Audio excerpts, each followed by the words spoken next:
डोळ्यातले संपले सर्व पाणी, आता दुःख नग्नांध रस्त्यावरी.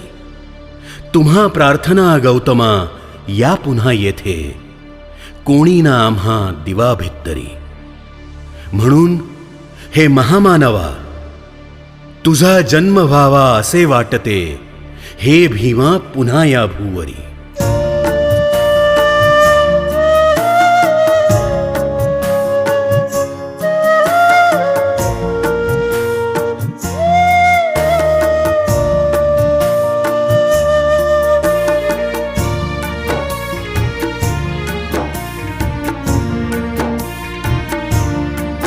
भीमा जन्म तुझा या भूवरी व्हावा पुन्हा.